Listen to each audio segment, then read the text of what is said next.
حضرت غوث ثقلین کی بارگاہ میں خواجہ غریب نواز سلطان ہند سرکار تشریف لے گئے اور ان کو کہتے ہیں میری قوالی کا بندوبست کرو. یہ قوالی سنا کرتے تھے. آپ نے کہا یار میں نے تو قوالوں کے ساز بھی توڑ دیے ہیں اور یہ قوالی کا کام مکمل طور پر بند کر دیے, میرے جورسڈکشن میں یہ کام نہیں ہو سکتا.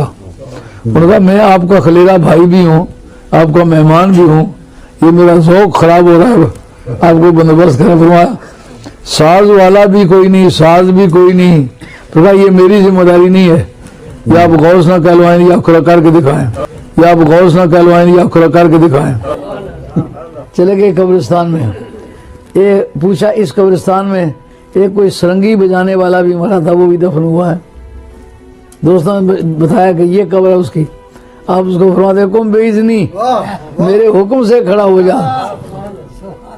وہ سارنگی بجاتا ہوا قبر سے اٹھ کھڑا ہوا. خواجہ غریب نواز فرمایا تو اچھی طرح سے سارنگی بجا, کوئی ساتھ مجھے غزل بھی سنا.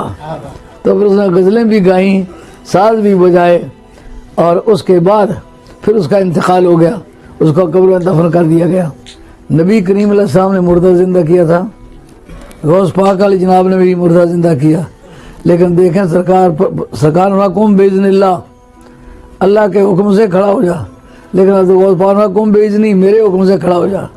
لیکن دیکھیں سرکار قم باذن اللہ, اللہ کے حکم سے کھڑا ہو جا.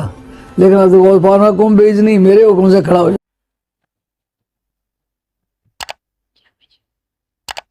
بسم اللہ الرحمن الرحیم. السلام علیکم ورحمۃ اللہ وبرکاتہ.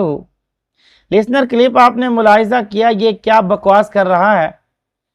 اب ایک تو بابا جی ہیں, بندہ ان کو کوئی بات بھی نہیں کرتا.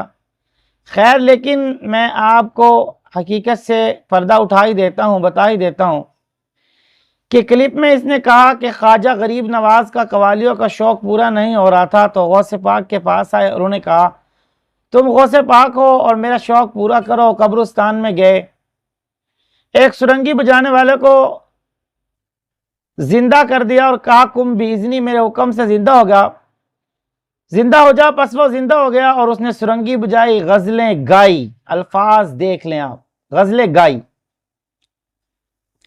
محترم پھر کہہ رہا ہے کہ نبی کریم صلی اللہ علیہ وسلم نے بھی مردہ زندہ کیا تھا. کون سا زندہ کیا تھا بھئی, ہمیں بھی بتا دے. اور انہوں نے کہا تھا کم باذن اللہ, اللہ کے حکم سے زندہ ہو جا, زندہ ہو گیا. اور شیخ عبد القادر نے کیا کہا, کم باذنی, میرے حکم سے زندہ ہو جا. نبی علیہ الصلوۃ والسلام سے اوپر والا درجہ انہوں نے شیخ عبد القادر جیلانی کو دے دیا. کیوں, کس لیے؟ امتی ہیں. اور یاد رکھیے گا ایک بات یہاں پہ اور کر دیتا ہوں, وہ بات یہ ہے کہ جب عیسیٰ نبی جی علیہ الصلوۃ والسلام آئیں گے, کتب میں واقعہ لکھا ہے فجر کی نماز نہیں پڑھائیں گے, امام مہدی پڑھائیں گے.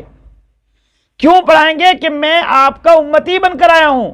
وہاں تو وہ فجر کی نماز نہیں پڑھا رہے, اور یہاں انہوں نے کیا کیا, شیخ عبد القادر جیلانی کو نبی سے اوپر والا مقام دے دیا. شرم انہیں آتی نہیں.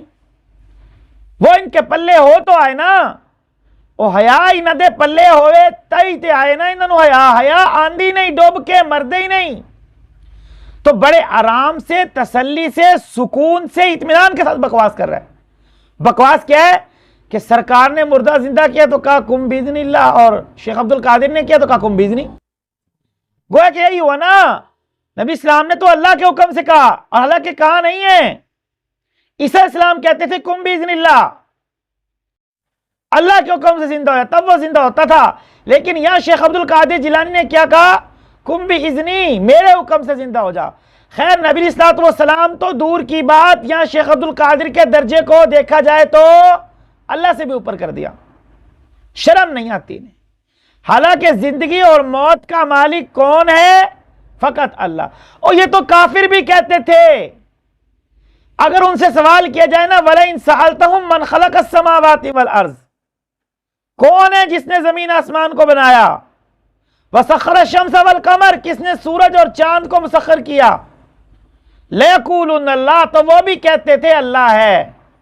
اگرچہ وہ نہیں مانتے تھے, شرک کرتے تھے, عبادت میں ساجدار مانتے تھے, لیکن اتنے سوال کا جواب تو وہ بھی یہی کہتے تھے لَيَقُولُنَّ اللَّهُ, اللہ ہے.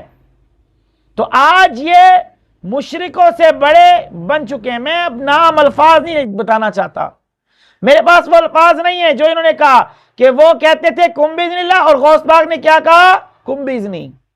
تو زندگی اور موت کا مالک کون ہے, اللہ. تو یہ اس کو بلا کر بیٹھے ہیں, یہ لوگوں کو دین سکھا رہے ہیں. کیا دین سکھا رہے ہیں, لعنت ہے تمہارے ایسے زندگی پر بھی جو ایسا دین تم سکھا رہے ہو. تو بہرحال میرے دوستو, جو حقیقت تھی میں نے آپ حضرات کے سامنے واضح بیان کر دی. آپ قرآن کریم کا ترجمہ دیکھیں تو آپ کو سمجھ میں آئے گا کہ یہ کتنے بڑے جاہل ہیں. اللہ تعالیٰ ان جاہلوں کی جہالت سے ہم سب کو محفوظ فرمائے. آخر دعوانا الحمدللہ رب العالمین.